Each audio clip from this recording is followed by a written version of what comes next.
Hello, it's your boy KP and welcome to my channel. And today I'm going to be talking about Arsenal's 2-0 win at home to Brighton over the weekend. A very convincing game for us as Arsenal fans. To me, one of our best performances of the season, at least in the Prem anyways. And a game in which we saw, especially in the first half, I won't even say the Arsenal last season. I would just say the Arsenal of this season that we expected to see, if you know what I mean. Going forward at least anyways. I feel like in the last both in the last couple of weeks, Arsenal growed into their own, and the way Brighton play and their play style both gave us a game in which we could actually play the football we want to see, get the spaces that we want to get. And I feel like I can only count on one hand, maybe the couldn't really tell you, like Tottenham game at home. Like the only game that comes into my head that I feel like was actually an open back and forth game. Other than that, and even Luton Town away. And think about the teams we played this season, like where I feel like the game was very open. Apart from that, I feel like we've just been going up against low blocks, which is a credit to us and our style, but also it's a bit frustrating in terms of getting the chances we want, the spaces we want for the kind of technical players we have in our team. But the first half, I felt like our press, the intensity in our press, the intensity in how we squeeze the pitch, the fact that I think both teams went man to man. Like I do respect Brighton's game plan. Both teams went man to man in their defending, and in which opens up the spaces of the game, and we feel like we capitalized on that perfectly. Like first half, obviously when I saw James Milner versus Saka, I was thinking it's going to be a game for us. Obviously, I won't say that he capitalized enough on that matchup, but he did enough. I feel, given the fact that he got kicked another 5 times in the game, and given the fact that like he did beat him a couple of times, like there's a couple of times he flashed some good balls across the box. The chance where Odergaard played that delightful ball to him and he cut it back to Martinelli, and obviously I feel like he was a bit behind him and was leaning back, so it went over. But I feel like the game was there for us. I feel like before I even talk about the attack, I just want to highlight the importance of these 3 players: Rice, Gabriel, and Saliba. I start off with the centre-back pairing. I feel like Gabriel and Saliba, and I don't want to even look too much into why Arteta wasn't playing Gabriel at the beginning of the season. There could be many reasons. Obviously, there was tactical reasons, Partey playing right back, Timber starting, the Saudi Arabia stuff. But since these two have come back and have been playing consistently for the last 2-3 months, I feel like not only, and not being biased, they're the best defensive pairing in the league. I feel like they just complement each other very well. They're both good in the air. They're both good on the ground. They're both good in their duels. They're both composed on the ball. Obviously, Saliba probably more than Gabriel, but I feel like, especially in this game, Gabriel's passing was so crisp. Like he played a lot of balls, clip balls to Zinchenko, a lot of nice in between the line balls to Martinelli and to Havertz, and I feel like I feel like my one problem I had with Gabriel was that like I felt like he was a bit rash sometimes, a bit of a bozo. But I feel like he's kind of ironed it out. Maybe it's with age, maybe it's just with coaching and time, maybe it's just the pressure of him being the senior leader of a defense, or maybe it's Aaron Ramsdale not being in goal. But I don't want to get into that. I just feel like our defenders have just allowed us to play that high line. Like I saw Saliba following, I can't remember, was it Evan Ferguson in the first half, then João Pedro when he came on, all the way basically up until like to RD. I think Gabriel pressed, I think it was Matoma, and he won the ball back, or at least forced him to give the ball back. This was like near like our 18-yard box, and I was like, I'm not fearful of that. Gone are the days of Mustafi and Socrates and all of these, man. Do you know what I mean? But I just want to give a shout out to that defensive pair, and then Declan Rice. Oh, Declan. My goodness me. Like, he's an invaluable player. Like, he is amazing. Like, the guy is actually everywhere. Like, I think, obviously, the way we baited Brighton into our press, we allowed them to play a few passes between their keeper and the centre-backs. And obviously, we started to block one side and leave a player open to try and lure them into playing that. But having a player like Declan Rice, and I thought that's the main difference between Rice and Partey, is just his sheer athleticism, just to get to the ball, just to win tackles. Like he's one of those, like, you know, everyone knows we played with those guys that they always seem to get their toe on the ball. Like, you take a touch or you take a turn and somehow they get a nick on it. He's one of those guys, and you can't even amount to it being like you have a long foot or a big shoe. I feel like he just has a great time and a great aggression in how he goes to it. And another thing I would note about Declan Rice as well, he fizzes his passes in. Like, if he's spraying it out to Saka on the right or left or just to anyone, it's with vim. But not like vim where it's too much that they can't control it, but enough to where it gets their with speed, because sometimes with Arsenal, I feel like when we were playing against teams, you just don't move the ball fast enough, and it might not necessarily even be oh, we're taking too many touches. It's just more like some pass that ball with Vim. Sometimes that allows someone to either take one good touch and pass it out, or play it and one because of the momentum of the ball. Besides that, the marauding runs, he's driving forward, the headers he's winning. Like, I like the fact that he doesn't want to force a ball forward all the time. Obviously, yeah, one could argue he hasn't learned that side of his game, and in a year or two under Mikel and under our coaching, I'm pretty sure we'll probably see one of the best sixers of all time, and I mean that. But just the way he plays, it's like it really composes us, and I just wanted to shout them out, and I just wanted to give a big shout out to Martin Odegaard. I feel like I'm one of Odegaard's biggest fans. If you follow me on Twitter, you know I've been critical of him a lot this season, because I feel like he did very well last season. Like, I've never judged Odegaard on his goals, but he got the goals last season, which was needed, especially because we've done this whole goals with community and not just having that one number 9.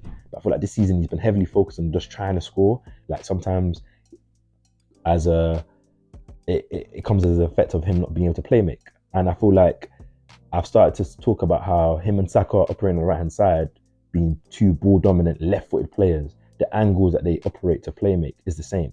They both need the ball. They both are very, very, very good on the ball. Both need the ball to create. And I feel like if they're both on the same side, it limits our build up. It also allows us to be easily marked out by our teams, especially teams that are doing low block. So I feel like I've seen Odegaard start to drop into the first phase, second phase of play. He started to control games, dictate it, pass it around. He needs to get the ball, turn, and obviously allow Saka to be isolated with his fullback or the opposing fullback. And I feel like that's allowed us to now build up through the phases a bit easier, especially with Partey being missing and Declan Rice not having that side of his game as sharp as we need it to be. And I feel like it's not a surprise that Kai Havertz is also flourishing. Obviously, the confidence of him getting his goals, especially that winning goal at Brentford, I feel like that was the key and that was a spark. But just in general, that's like him now having that free roam with the number 10 space, like whether we go along from Raya or from the centre backs, or he gets the ball winning in the back in second phase, or Odegaard just controlling the play. Like, it allows our whole attack to now get there. And obviously Jesus. I'll speak about Havertz though. Havertz, I feel like one compliment to him is when he was one-on-one with that shot, and I never thought he was gonna miss. Like, it was one of those ones where even though the angle was like the keeper came out, I thought like, think it to that right, do a little something, and he finished it right. Big shout out to Eddie for that ball, because that was one of the best assists I've seen him give. Like, I didn't know he really had that in his game, and if he can develop that, I don't really have a doubt on Eddie being good. I feel like he would be one of those late bloomers. But besides the point, it was a great goal from Havertz and a great overall performance. I feel like he's been putting these type of performances in, even though I don't believe he's built to be the left 8 in our system anyways, but he's definitely a versatile player, and he's definitely a useful player, that's 100%. And he's definitely a killer. And I'm not trying to be cringe calling Killer Kai, but like, we needed to kill that game yesterday, like, and we did it in the first half, and lo and behold, Kai Havertz comes after a bit of sustained pressure from Brighton. I think they had one chance where Ben White was sleeping and Matoma got in and played a good ball over to Gross, and he just about missed it. Apart from that, Brighton had nothing in that game. Like, if I'm looking at the stats right now, in the first half, we had 15 shots, 3 on target. Brighton had 0. Like, the possession doesn't really show the dominance, but trust me, it was bad. And obviously in the second half, we had another 11 shots, 6 on target. Brighton had 6 with 1 on target. I think that was a comfortable save for Raya. So all in all, I feel like the only thing to complain about is our attack. I feel like Jesus played well again. Obviously, he got his goal, and I'm a sure believer of, if Jesus is actually fit, consistent in this team. He didn't get that opportunity last season with his injury that he got in the World Cup, and when he came back, it took him a bit of time to get to speed with like just the sharpness and the team, and we're in the peak tower. If he's able to stay fit and not getting these niggly injuries, I do feel like he'll score the goals for us. This doesn't mean I'm not saying you don't need a striker. I don't think it's a priority for January, but I feel like the only critical point I have of this game is more on Saka and Martinelli, and that's just me being harsh because they're my favourite players. Like, I feel like in Saka's case, I feel like when he cuts in, teams are starting to notice. Like, I noticed this against Aston Villa, where Martin has kind of shifted his body already to where Saka was going. Like, I don't know, there's this finish that Mbappe does where when he cuts in on his right, he goes near post, and that distorts that. If it goes well, if he gets his bearings right, it's going to be a goal, because keepers always tend to feel like they're gonna go far post and they set their body position to go there. But Saka's like, obviously I know what it is, because that's the nicer goal, like aesthetically, but you got to be effective. And I feel like if he adds that near post shot to his game, that surprise little snapshot, then he'll become unreadable when he cuts inside. I feel like in this game as well, there's a lot of opportunities when he cut inside to either set that pass to the edge of the box or to like cross it back post. He didn't do it, but I'm just being a bit too critical. Like Saka's always been great, and with Martinelli, my favorite player, I feel like the one critique I have of him is he needs to take more shots. Whether that's because of the fact that that left centre mid area coupled with Zinchenko isn't flowing as much as he needs to. Like I feel like that's the area we need to really keep like hone in and get that left centre mid, that real 6'8" second phase player that can really allow Martinelli just to be free and utilize his skill set. Like he's a great transitional player. He's one of our best finishers, probably one of our best ball strikers, and I don't feel like he even gets enough shots per game. Yesterday he was a bit frustrating. A lot of times he was dribbling I feel like just get in, take a touch, shift in, shoot. If you miss, you miss. I don't really care. Obviously, don't get me wrong. I feel like his wing play, like his getting the ball into the box is still quality. Like I think he put a ball on Havertz' head that he headed over. He had a couple chances where he flashed the ball across the box. If we had that number 9, then we won't be talking about this. So that's a chance created. But other than that, I feel like he just needs to start to shoot more, man. Like it's not a surprise that his stats are down, obviously, especially with Xhaka being like missing, but he needs to shoot more. He needs to take more onus on himself when we get in transitional moments that, no, this is my chance. But I'm not angry at it. He's a young player, and I feel like at the end of the day he'll end up as a striker, so it's okay. But it was a very good game from us still. Like it was a very good game from us. Like I'm happy with where we're going. Like at the moment, obviously we're top of the league. Obviously it's quite a tight race at the moment, but I'm happy with where we're going. I'm happy with the progression. Like, and you have to bear in mind that like we can't keep on going back and expecting Arsenal to be the same as last season, because not only do we not have the same players, we've added new players with different talents, different skill sets, and we're missing key cogs of our season. Like Thomas Partey not being there, like missing both Partey and Xhaka for most of the season. Like your whole midfield's changed. Like the whole, like everyone that's playing behind Odergaard, what he got used to, like the angles used to get the ball out, the timings, like how we used to build up, it's all different. So it's gonna take time, and obviously not every game is gonna be nice on the eye, especially when every game we play in the Prem, everyone's going low block.